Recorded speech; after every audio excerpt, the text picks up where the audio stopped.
pronouns and how to address are is important, and they're identical. When I don't, Even in this bout of recovery, get to Real people, real stories, real recovery. I am Kat, and I'm on the road of recovery.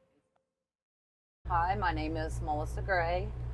I am a mother, an aunt, and a sister to some people that have active addiction right now. Okay. Well, thanks so much for joining us here in beautiful Claremont County. Yes. Our first time here, so Yes. we're loving it. So if you could start off by sharing a little bit about the experiences that you had with your family members in active addiction and how that impacted your life, kind of their throes of active addiction. So my brother was the first active addict in our family. We lost our father when my brother was around 12, which had a huge impact. Mm-hmm. I firmly believe fathers have to be involved in their children's lives. I think that would have made a big difference. Yeah. He has been in active addiction 25 years, wow, at least, maybe a little longer. Mm-hmm. And for most of his adult life, he has been incarcerated either in prison or jail. Okay. When he gets out, he just can't seem to kick it. And I'm the mother of two sons. One went through the criminal justice system. He's cleaned himself up somewhat. The other one is still in active addiction, and he is currently incarcerated for the third time. Okay. So with having, these loved ones that you care desperately about, if you can think back and describe, and maybe there's a story of what that was like for you emotionally, mentally, to see those folks. Starting with my brother, there were times when he was in active addiction that we were all threatened. We were threatened with guns. We were threatened with a lot of different things. His own suicide. I love him, but he practically wore my mother down. And then she passed away, and he's just continued, and he just can't seem to kick it. He can't seem to find the help he needs. I think all of these addictions started with some mental health issues. Okay. And that did not help the situation. And then once you get into the active drug addiction, the mental health goes right on down the drain. Mm-hmm. Right. Absolutely. And as far as both of my sons, started out with a little bit of experimentation. Started with some alcohol, and then it would go to smoking marijuana. And of course, when that didn't get the high they desired, they moved on up to harder drugs. My oldest son is doing better. I can't say that he's in recovery necessarily. He never OD'd on anything that I'm aware of. My younger son OD'd several times on heroin.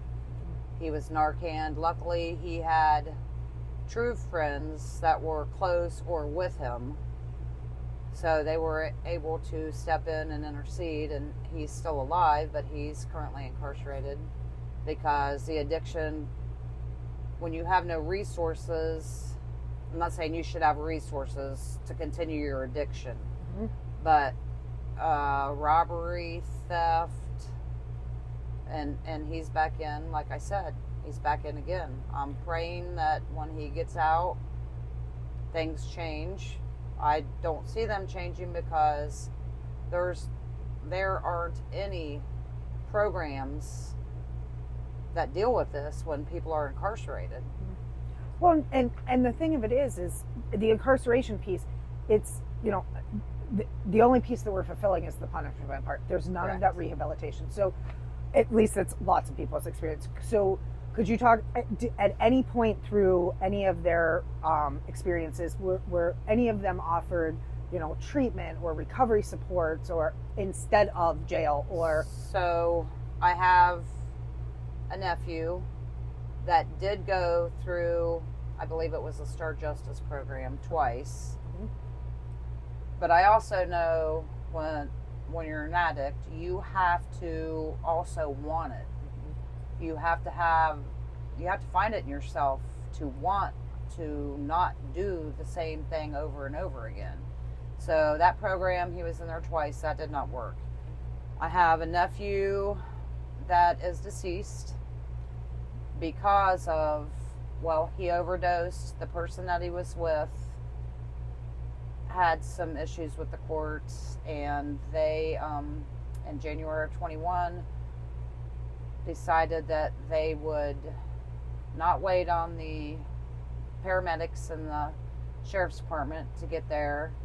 He left with him after he had overdosed, and he actually threw his body in the Ohio River. Oh my gosh. So his parents' lives, he was an only child, are destroyed. And I try to help them. They're in their 70s. It's just devastating. Yes. But there's literally, my youngest son, was not offered. He did go through drug court in Cincinnati. Okay. But the hoops that he had to jump through created hoops that I had to jump through. How so? How was he going to get to court? We Doesn't live have in a driver. Brown County. He had no driver's license, no vehicle. So I was a United States Postal Service employee. I literally took off a day of work every single week to make sure he got to drug court.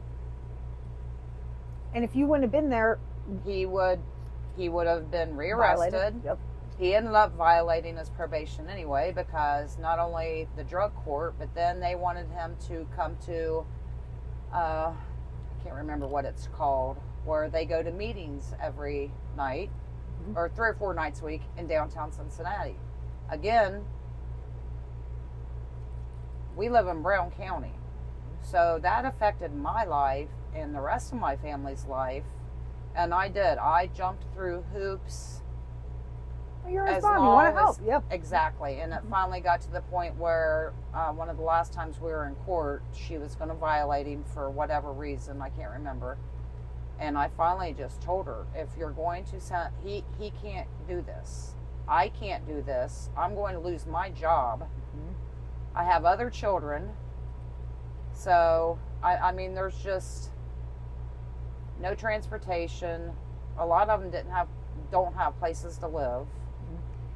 So after that kind of epiphany and whatnot, how have you been able to be, because you still love your children, you still love your brother, you know what I mean? Like your nephew and whatnot, but how have you been able to show that love and support without trying to enable them or save them? I really don't know that I have. Well, I'm sure you I have. mean, mentally I feel better, Okay. but hey, can I get $5 on my books? Can I get $10 on my books? And I do still send money. I want to make sure I can at least speak with them. I do that. But as far as, I do send them money occasionally, Yeah. which I get in trouble for. But I'm a mom. And my brother was basically like my son, because, like I said, I had to start babysitting all of my siblings when I was 12 years old so my mom could work, because my dad was an over-the-road truck driver. So he looks at me like his mom. And then I feel so much guilt because when my mom was on her deathbed, she laid there and literally did not want to give up because he was her youngest. And I promised her then that I would take care of him for the rest of his life. It's a big And commitment. so when I got the epiphany or whatever, I realized I felt guilty. I was like, well, I guess I'm letting you down, Mom. But I know I've literally done as much as I can. Yes. I raised one of his daughters Wow. for a few years until her maternal grandmother finally got in the position where she could step in. So, I mean, I know I shouldn't feel guilty, but Right. I do. So, have you ever reached out to other family support groups? Found any community support, church support? Like, who do you talk to when you're Friends that are in the same boat. okay?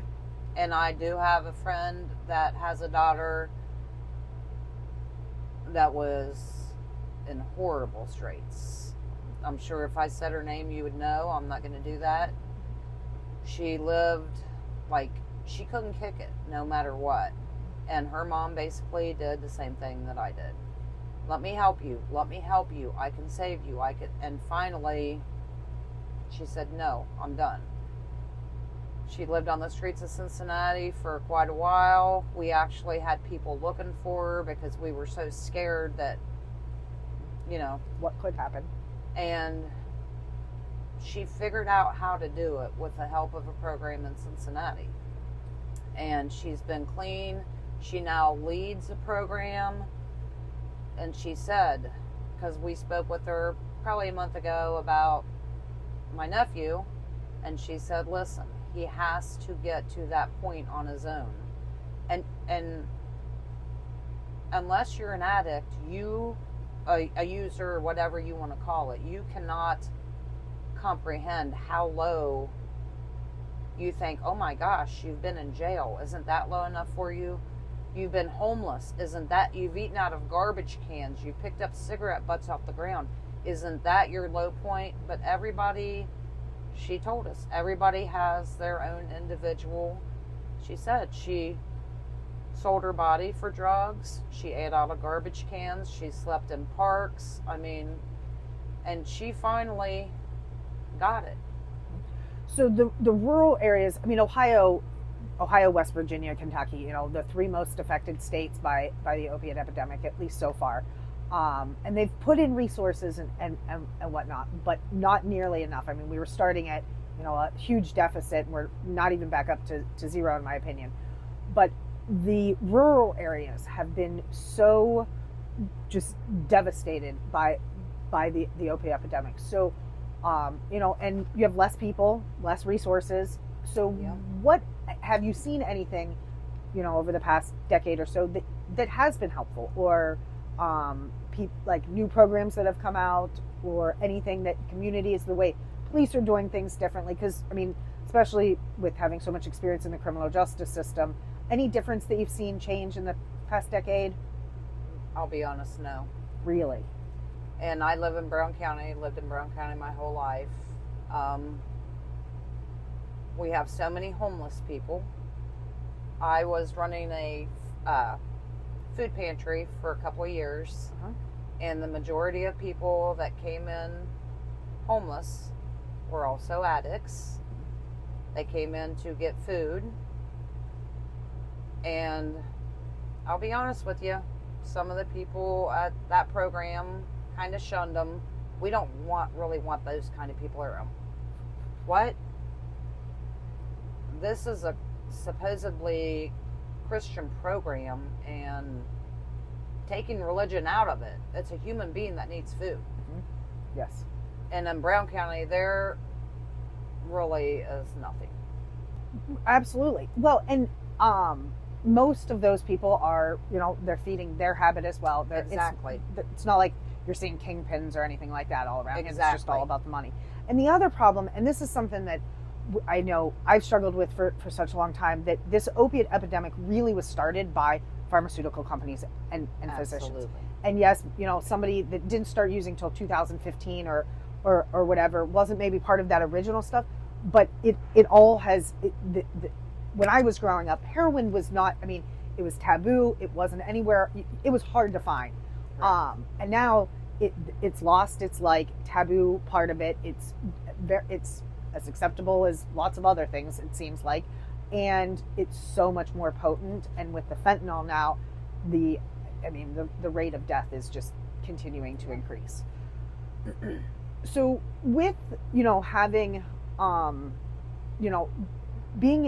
having some of these epiphanies and being able to look at things from a different perspective at times, has there been education? Because I know it's very easy to say it's a choice, or you made this choice, and sleep in the bed that you made. What have you done to be able to educate yourself to recognize that it is a disease? It's they made the initial choice, but they're not bad people. What's helped you? Just reading stuff reading books, reading pamphlets. Brightview is up in Georgetown. Mm-hmm. They were a good resource. However, we're losing a lot of that. There was a behavioral health clinic up there in the old hospital. It's shut down. Why? And people, I never really figured that out. People were going up there to get medications to keep them. Now I can't think of any of the medications. Suboxone, Yes, methadone. yes. Mm-hmm. To keep them. And then I've heard people say, well, that's just trading one drug for another. And it is in a certain way, but if that Suboxone's going to keep your family member from overdosing and dying, I'm willing to make that swap. Yeah. And the other part of that when people make that case, you can tell them Suboxone does not have the high waning, like high euphoria and whatnot. People on the right dose, they're not getting that euphoric effect. People on the right dose of any of the medication-assisted treatments, you shouldn't be able to tell. And they function. Yes. They can actually function. The past 25, 30 years, it's like you've had to survive a traumatic experience day in and day out. And to be able to come out on the other side and have a sense of peace, a sense of purpose, and being okay with things. Yeah, you still get sad that, your son's incarcerated, or uncertain of, your grandson's mom, of is she ever going to be able to put together 3 years to be able to see her son again. Yeah. Like those are hard things to deal with, but being able to be okay with life and being able to still be there for your grandson and be able to enjoy life, that is such a huge testament to the courage that it takes to get to where you are today. Well, so the reason that is, me and my sisters grew up rough, and my brother. We had no bathroom, no running water in our house, and I'm only 59. So this was in 1983. My dad was an alcoholic, which is probably contributing to my brother's issues. We lived a really rough life. He was violent with my mother at times, which I love my dad dearly. Mm-hmm. I've forgiven him. That's just how things went. We had to survive on our own, me and my sisters. All of them are younger than myself. Mm-hmm. And we just always had to, we didn't have a choice, I guess. We had to be strong. We had to be able to take care of ourselves. And that's another thing. I truly believe that some people are predisposed. Mm-hmm. None of my sisters or myself have addiction problems. Not saying we couldn't have, but my brother ended up with it. Mm-hmm. But we don't put ourselves in a position, like I've had surgeries and my pain medicine. The very next day, I've had 2 back surgeries. The next day, it's gone. I don't want to ever chance it, I guess. Yeah, absolutely. I don't want to chance fate. Right. That something could happen, and I mean, who it knows? can happen to anybody. Yes, Yeah. exactly. Absolutely. Well, thank you so much for sharing your story. welcome. It is an incredible story of survival to this place of hope. As much as things have been tough. I mean, nobody can deny that. You have this sense of hope that is incredible, and it's, Well, I have hope in God, and I hope that He intervenes, or a mustard seed gets inside their brain, or something. And I talk to them about God all the time. Yeah. And that's the only thing I hope. Yes, that's what I have. What I don't see Even if there's not a recovery, get to Real a people, breakthrough. real stories, real recovery. I am Kat, and I'm on the road of recovery.